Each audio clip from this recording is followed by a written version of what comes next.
Bom dia ou boa noite a todos. Sejam muito bem-vindos ao nosso canal. Hoje, temos uma passagem poderosa e profunda das Escrituras para explorar. Apocalipse capítulo 20, versículos 11 a 15. Este trecho nos conduz ao juízo final, um momento crucial onde cada um de nós será confrontado com a verdade sobre nossas vidas e a eternidade. Convido você a se juntar a mim nesta jornada espiritual, onde examinaremos o significado do livro da vida e o destino que espera aqueles que o rejeitam. Prepare seu coração e sua mente, pois essa é uma mensagem de alerta e esperança que ressoa em nossos dias. Então, pegue sua Bíblia e venha comigo refletir sobre a gravidade e a beleza do plano de Deus para a salvação. Vamos juntos desvendar as verdades eternas contidas nesta passagem e buscar o que Deus tem a nos ensinar. Fique conosco até o final, pois esta mensagem pode ser a chave para a sua eternidade. Versículo 11. E vi um grande trono branco e aquele que nele estava sentado, de cuja presença fugiram a terra e o céu, e não se achou lugar para eles.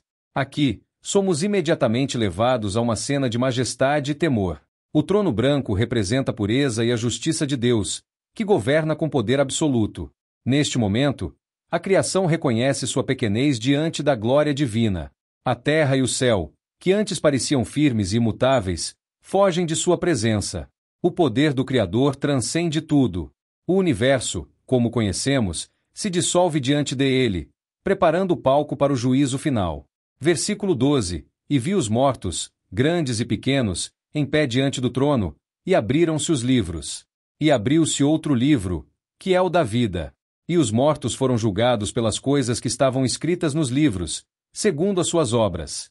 Todos, sem exceção, grandes e pequenos se levantam para serem julgados. Ninguém escapa desse momento. Os livros são abertos. Cada ação, pensamento e intenção está registrada. Mas há um outro livro, o livro da vida. Aqueles cujos nomes estão escritos nele terão um destino diferente. Este versículo nos ensina sobre a seriedade de nossas escolhas e ações. Nada passa despercebido diante de Deus. Ele é justo e fiel em seu julgamento. Versículo 13. E deu o mar os mortos que nele havia, e a morte e o inferno deram os mortos que neles havia, e foram julgados, cada um segundo as suas obras. Aqui vemos que até os lugares mais profundos e ocultos entregam seus mortos. O mar, símbolo de mistério e incerteza, não pode esconder nada de Deus. A morte, o maior inimigo da humanidade, e o inferno, o lugar de tormento, também são impotentes diante do poder de Deus. Todos comparecem diante do trono, e todos são julgados por suas obras. Não há fuga, não há refúgio. A justiça divina é completa e inexorável. Versículo 14. E a morte e o inferno foram lançados no lago de fogo. Esta é a segunda morte. Agora, a morte e o inferno, que antes mantinham os seres humanos cativos, são destruídos para sempre. O lago de fogo representa a separação definitiva de Deus. A segunda morte não é apenas a separação física, mas espiritual. É o estado eterno de quem está fora da presença de Deus. A morte, que reinou desde a queda, agora é vencida e jogada no lago de fogo, mostrando que no reino de Deus, a vida eterna prevalece. Versículo 15. E aquele que não foi achado escrito no livro da vida foi lançado no lago de fogo. O momento final do julgamento chega. Aqueles que não estão inscritos no livro da vida enfrentam a condenação eterna. O lago de fogo é a separação total de Deus, um lugar de tormento e desespero. Este versículo nos alerta sobre a importância de estar em Cristo, pois somente Ele pode nos garantir a salvação e nos inscrever no livro da vida. Não há salvação fora de Jesus, e o destino de quem o rejeita é o lago de fogo. Que essa verdade nos impulsione a buscar o Senhor com todo o nosso coração, para que sejamos contados entre os salvos. Este é o destino final da humanidade, está diante do trono de Deus. Que possamos refletir profundamente sobre as nossas vidas à luz dessa verdade. Como estamos vivendo? Nossos nomes estão escritos no livro da vida? Jesus nos oferece a vida eterna, e o tempo para escolhermos é agora. O julgamento virá, e com ele, a justiça perfeita de Deus. Que possamos nos preparar para aquele grande dia. O grande trono branco é uma imagem majestosa que transmite a pureza, justiça e soberania de Deus. O trono, ao longo das Escrituras, é frequentemente associado ao governo divino, simbolizando o lugar onde Deus exerce seu juízo e sua autoridade suprema. Grandeza do trono. O adjetivo grande ressalta a magnitude e a importância desse evento final. Não é apenas mais um trono em meio a uma corte celestial, mas o trono final e supremo, diante do qual todo o universo se submete. O tamanho do trono reflete a universalidade do julgamento. Todos, sem exceção, estarão sob o escrutínio divino. Brancura do trono. A cor branca tem um significado profundo nas Escrituras, simbolizando santidade, pureza e justiça. Lemos que justiça e juízo são a base do seu trono. O trono branco aqui reforça a pureza do julgamento que será realizado sem falhas, sem parcialidade, sem corrupção. Não haverá injustiça ou erro no julgamento de Deus. Ele julgará com retidão e verdade. E aquele que nele estava assentado. Essa frase é central para a compreensão do versículo, pois revela a identidade do juiz supremo. Não há uma menção explícita de quem está sentado no trono, mas o contexto bíblico deixa claro que é Deus, e mais especificamente Cristo, o juiz designado por Deus Pai. Jesus como juiz, em João capítulo 5, versículo 22. Jesus afirma: o Pai não julga, mas deu ao Filho todo o juízo. Cristo, como Filho de Deus, é o executor do julgamento final, garantindo que Ele, que se fez carne e habitou entre nós, é quem determinará o destino eterno de cada pessoa. Esse fato é tanto uma advertência quanto uma consolação. O Salvador é também o juiz. Para os que o rejeitam, esse julgamento trará condenação. Mas para os que o aceitam, ele é o Redentor que já pagou o preço da salvação. O fato de ele estar assentado enfatiza sua autoridade. Assentar-se no trono é um sinal de governar. Assim como um rei que se assenta para proferir decisões reais, Cristo está pronto para exercer sua autoridade final sobre toda a criação. A presença de Deus é tão magnífica e esmagadora que até mesmo os elementos da criação, a terra e o céu, não podem permanecer. Essa linguagem está carregada de significado apocalíptico, revelando o fim do cosmos como conhecemos. A terra e o céu aqui simbolizam a criação física que está contaminada pelo pecado desde a queda do homem. Assim como está escrito, onde diz que os céus passarão com um grande estrondo, este é o momento em que toda a criação será renovada. A fuga da terra e do céu diante de Deus também aponta para a transitoriedade e finitude da criação atual. Nada, nem mesmo o que parece firme e duradouro, pode permanecer diante da glória e santidade de Deus. Essa fuga não é apenas um desaparecimento físico, mas uma separação moral e espiritual do velho sistema, corrompido pelo pecado, não pode coexistir com a pureza e a santidade do julgamento final. Esta última parte reforça a ideia de que a ordem atual da criação é completamente desfeita, não havendo mais lugar para o céu e a terra. Este é o prelúdio da criação de um novo céu e uma nova terra. Será um lugar onde o pecado, a morte e o mal não mais existirão. Este versículo simboliza o fim definitivo da criação caída. O mundo que conhecemos não terá mais lugar diante de Deus. É um lembrete de que tudo que é temporal passará, e somente o que é eterno, a palavra de Deus e aqueles que são salvos em Cristo permanecerá. O fato de que não se achou lugar para ele significa que a antiga ordem foi julgada e destruída. Isso também prenuncia a vinda da nova criação, onde Deus habitará com seu povo em um novo céu e uma nova terra, um lugar onde a justiça e a santidade prevalecerão para sempre. E vi os mortos, grandes e pequenos, em pé diante do trono, e abriram-se os livros. E abriu-se outro livro, que é o da vida. E os mortos foram julgados pelas coisas que estavam escritas nos livros, segundo as suas obras. Nesta cena do julgamento final, João nos apresenta todos os mortos, sem distinção de status, classe ou poder. A expressão grandes e pequenos reflete a universalidade do julgamento. Todos, independentemente de sua posição na terra, enfrentarão o juízo de Deus. Não importa se eram reis ou servos, ricos ou pobres, famosos ou desconhecidos, todos estarão igualmente diante do trono de Deus. Aqui, o fato de serem mencionados grandes e pequenos reforça que o julgamento de Deus é imparcial. O que distingue os homens da riqueza, fama, influência ou posição social não terá valor algum diante do trono de julgamento. Deus não julgou como os homens, ele não faz acepção de pessoas. O que será julgado são as obras e as escolhas que cada pessoa fez em vida. Este julgamento inclui todos os mortos, o que implica tanto os ímpios quanto os justos que ressuscitaram. Em Daniel capítulo 12, versículo 2. E muitos dos que dormem no pó da terra ressuscitarão, uns para a vida eterna, e outros para vergonha e desprezo eterno. Aqui, a ressurreição universal aponta para o juízo final de todas as almas. A postura de estar em pé diante do trono sublinha a natureza solene e inevitável deste julgamento. Cada pessoa está de pé, face a face com a realidade final. Não há esconderijo, não há desculpas, nem maneiras de fugir. Todos são convocados à presença de Deus para prestar contas de suas vidas. Estar em pé diante do trono de Deus reflete o fato de que não há como evitar esse momento. Todos os seres humanos, desde o início da criação, estarão diante de Deus para enfrentar o último julgamento. Ninguém será capaz de fugir ou esconder suas obras, pois não há criatura encoberta diante dele. Antes, todas as coisas estão nuas e patentes aos olhos daquele com quem temos de tratar. Estar em pé diante de um juiz é um sinal de respeito e reverência. No entanto, neste contexto, não é apenas uma formalidade, mas o reconhecimento da autoridade absoluta de Deus. A humanidade inteira estará diante do trono, reconhecendo a justiça de Deus e esperando sua sentença final. Aqui, o simbolismo dos livros abertos revela a base sobre a qual cada pessoa será julgada. Esses livros representam o registro completo das ações, pensamentos e escolhas de cada ser humano ao longo de sua vida. Estes livros são mencionados como contendo as obras de cada pessoa. Nada foi esquecido ou ignorado. Como disse Jesus: eu vos digo que de toda palavra ociosa que os homens disserem hão de dar conta no dia do juízo. Cada palavra, cada pensamento e cada ação foi anotada e será revelada neste momento. Não há segredos no julgamento de Deus.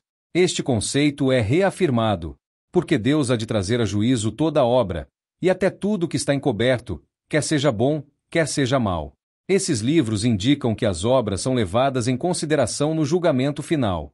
Embora a salvação seja pela graça mediante a fé, as obras de uma pessoa revelam a realidade de sua fé ou falta dela. Jesus disse que pelos seus frutos os conhecereis, e é através das obras que se manifestam os frutos da fé ou da incredulidade. O livro da vida é mencionado várias vezes ao longo das Escrituras e é o registro daqueles que pertencem a Deus, daqueles que têm a vida eterna. Este é o livro mais importante neste cenário de julgamento, pois determina o destino eterno de cada indivíduo. Em Apocalipse capítulo 3, verso 5 lemos que aquele que vencer será vestido de vestes brancas, e de maneira nenhuma riscarei o seu nome do livro da vida. Esse livro contém os nomes de todos aqueles que são salvos pela fé em Cristo. Aqueles cujos nomes estão escritos neste livro escapam da condenação eterna. A sua inscrição neste livro não é baseada nas obras, mas na graça de Deus, concedida através de Jesus Cristo.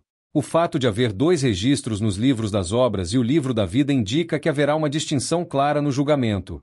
Aqueles que estão no livro da vida receberão a vida eterna, enquanto os outros serão julgados conforme suas obras. Para os crentes, as obras são evidências de sua fé, e eles já foram justificados em Cristo. Para os ímpios, suas obras são testemunho de sua rejeição a Deus. A justiça de Deus. Esse julgamento baseado nas obras reforça a justiça perfeita de Deus. Ninguém será julgado injustamente ou erroneamente. Deus conhece cada detalhe, e cada ação será considerada. Isso também indica que o julgamento será proporcional, ou seja, o castigo ou a recompensa serão de acordo com as obras realizadas, o qual recompensará a cada um segundo as suas obras, a saber, a vida eterna aos que, com perseverança em fazer bem, procuram glória, honra e incorruptibilidade. Embora as obras sejam um critério pelo qual os ímpios serão condenados, é importante lembrar que aqueles cujos nomes estão no livro da vida não serão salvos por suas obras, mas pela graça de Deus. No entanto, suas obras ainda serão reveladas, não como base de condenação, mas como testemunho de sua fé verdadeira. A fé, se não tiver as obras, é morta em si mesma. A menção ao mar simboliza tanto um lugar literal quanto uma metáfora para a vastidão e profundidade da morte, especialmente em um contexto apocalíptico. Em um sentido literal, o mar é visto como um lugar misterioso, perigoso e, muitas vezes, implacável, especialmente na antiguidade. O mar, ao longo das eras, foi o túmulo de inúmeros seres humanos, aqueles cujos corpos nunca foram recuperados e cujas mortes, muitas vezes, foram desconhecidas. Neste versículo, o mar entrega todos esses mortos, sem exceção, para comparecerem ao julgamento de Deus. Não importa quão escondidos ou esquecidos os corpos estejam, Deus os chama de volta à vida para o julgamento. Simbolicamente, o mar nas Escrituras também pode representar o caos, a morte e as forças descontroladas do mundo. Por exemplo, no Antigo Testamento, o mar frequentemente simboliza o caos primordial. Gênesis capítulo 1, versículo 2, e em Apocalipse 21, versículo 1, o novo céu e a nova terra não terão mais mar, sugerindo a erradicação do caos. Aqui, o mar como símbolo do caos e da morte devolve todos os mortos que nele estão, mostrando que nenhum lugar é inacessível a Deus. Nem mesmo o caos ou a profundidade do mar pode esconder os mortos do juízo final. Aqui, temos a personificação de dois inimigos poderosos da humanidade: a morte e o inferno, em algumas traduções, Hades, que significa lugar dos mortos. Esses são os dois últimos grandes inimigos a serem vencidos, como vemos em passagens anteriores do livro de Apocalipse. A morte é o grande inimigo da humanidade desde a queda, o destino de todos os seres humanos. Ao longo das Escrituras, a morte é descrita como resultado do pecado. No contexto do julgamento, a morte entrega todos aqueles que ela prendeu. Nenhuma pessoa que morreu está além do alcance do julgamento de Deus. Como Jesus ensinou, virá a hora em que todos os que estão nos sepulcros ouvirão a sua voz e sairão, os que fizeram o bem, para a ressurreição da vida, e os que fizeram o mal, para a ressurreição da condenação. O inferno, ou Hades, é o lugar onde os mortos estão aguardando o julgamento final. É a morada temporária dos ímpios mortos antes do juízo final. Este não é ainda o lago de fogo, que é o destino final dos condenados, mas o lugar intermediário dos mortos. Aqui, vemos que o inferno também entrega os mortos que estão sob seu domínio. Isso nos mostra que não há lugar onde os mortos possam se esconder do julgamento de Deus. Assim como o mar devolve os seus mortos, o inferno também deve render os seus. Este versículo reflete a doutrina da ressurreição universal: tanto justos quanto ímpios serão ressuscitados. Não há escape da justiça divina, nem mesmo na morte. A morte e o inferno perdem seu poder de retenção no momento em que o juiz do universo convoca todos ao tribunal final. Essa ressurreição dos mortos é um tema recorrente na escatologia bíblica. Agora chegamos à declaração central deste versículo, que fala do julgamento baseado nas obras de cada indivíduo. A Bíblia é clara ao afirmar que o julgamento de Deus será realizado de acordo com as obras. Este conceito é repetido ao longo das Escrituras, o qual recompensará a cada um segundo as suas obras, a saber, a vida eterna aos que, com perseverança em fazer o bem, procuram glória, honra e incorruptibilidade, mas a indignação e ira aos que são contenciosos e desobedientes à verdade. Embora a salvação seja um dom gratuito de Deus pela fé, as obras são uma manifestação de como essa fé se concretizou na vida de cada pessoa.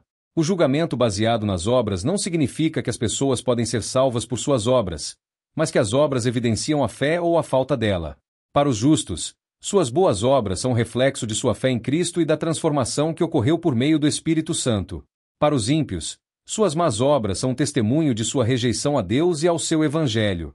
Deus julga cada indivíduo de maneira justa e perfeita. Não haverá exagero, nem condenação injusta. Cada um será tratado conforme o que fez e o que deixou de fazer. A justiça de Deus é absoluta, e Ele examina não apenas as ações externas, mas também os motivos do coração. Tudo que foi feito bom ou mal será revelado e julgado. Esse julgamento pelas obras não apenas reflete sobre a vida terrena, mas também tem implicações eternas. As obras de uma pessoa refletem a escolha fundamental de aceitar ou rejeitar a graça de Deus. Aqueles que rejeitaram a Deus e viveram para si mesmos enfrentarão a separação eterna, enquanto os que aceitaram a salvação em Cristo experimentaram a vida eterna. Nos leva a refletir sobre a seriedade da vida e da eternidade. O mar, a morte e o inferno não podem ocultar ninguém do julgamento de Deus. Todos serão ressuscitados para enfrentar o juízo final, e cada pessoa será julgada conforme suas obras. Este versículo nos chama a viver com reverência, sabendo que nosso destino eterno está intrinsecamente ligado às nossas escolhas e à nossa resposta ao Evangelho de Cristo. E a morte e o inferno foram lançados no lago de fogo. Neste trecho, vemos a aniquilação final dos dois grandes poderes que governam a existência humana desde a queda no Éden: a morte e o inferno. Estes são lançados no lago de fogo, que é o destino final de tudo que se opõe a Deus. A morte, que foi introduzida no mundo por meio do pecado, é aqui derrotada de uma vez por todas. Este evento cumpre a promessa, onde Paulo afirma que o último inimigo a ser destruído é a morte. Não haverá mais morte no novo mundo de Deus. Ela não terá mais poder sobre a humanidade redimida. A morte é descrita como sendo lançada no lago de fogo, simbolizando sua destruição total e irrevogável. A morte sendo destruída é o cumprimento da vitória final de Cristo. Na cruz e em sua ressurreição, Jesus venceu a morte, mas aqui vemos a manifestação completa dessa vitória. Jesus, que declarou ser a ressurreição e a vida, finalmente elimina o poder da morte sobre a criação. No novo céu e na nova terra, a morte será um conceito do passado, e Deus limpará de seus olhos toda lágrima, e não haverá mais morte, nem pranto, nem clamor, nem dor. O Hades, ou lugar dos mortos, também é lançado no lago de fogo. Este não é o destino final dos ímpios, mas o lugar temporário onde as almas dos mortos permanecem até o juízo final. O Hades não é o lago de fogo em si, mas aqui ele é abolido, pois não será mais necessário. No novo estado eterno, não haverá mais separação entre os mortos e os vivos. A morte e o Hades terão sido erradicados. O Hades, que é associado à separação da vida física e da presença de Deus, também é destruído. No plano final de Deus, não haverá mais a separação que o Hades representava. Para os justos, não haverá mais morte. Para os ímpios, o lago de fogo será o destino eterno. O Hades, como lugar intermediário de espera dos mortos, não terá mais propósito. O lago de fogo é descrito como destino final do diabo, seus anjos, e de todos os ímpios que rejeitaram a salvação. É um lugar de separação eterna de Deus, o lugar de tormento eterno para os que foram julgados como rebeldes contra Deus. Ao lançar a morte e o inferno neste lago, João nos mostra que estes inimigos nunca mais terão poder sobre a criação. O lago de fogo simboliza a condenação eterna e o julgamento final sobre tudo que é maligno. Aqui, João esclarece que o lago de fogo é, na verdade, a segunda morte, um conceito crucial no entendimento do destino final dos ímpios. A segunda morte refere-se à separação eterna de Deus. A primeira morte é a morte física, a separação do corpo e da alma. A segunda morte, no entanto, é muito mais devastadora. É a separação eterna da presença de Deus no lago de fogo, onde não há mais oportunidade de redenção. A segunda morte não significa aniquilação ou cessação de existência, mas sim uma existência consciente no estado de condenação e sofrimento eterno, longe da graça e da presença de Deus. Enquanto a morte física atinge tanto os justos quanto os ímpios, a segunda morte é destinada apenas àqueles que não têm seus nomes escritos no livro da vida. Aqueles que rejeitaram a oferta de salvação em Cristo experimentaram essa separação eterna. Em contraste, os redimidos, que têm seus nomes no livro da vida, são prometidos que não experimentarão a segunda morte. A segunda morte representa a justiça final e irrevogável de Deus. Os que persistiram na rebelião contra Deus e recusaram sua graça enfrentarão a consequência de sua escolha, a eternidade longe de sua presença. E não temais os que matam o corpo e não podem matar a alma. Temei antes aquele que pode fazer perecer no inferno a alma e o corpo. O conceito de segunda morte destaca o caráter eterno do julgamento. Não é uma punição temporária, mas uma sentença que não tem fim. Enquanto os crentes herdarão a vida eterna na presença de Deus, os ímpios enfrentarão uma morte eterna, que é a separação consciente de Deus no lago de fogo. O versículo em Apocalipse 20, versículo 14 revela o clímax da vitória de Deus sobre a morte e o inferno.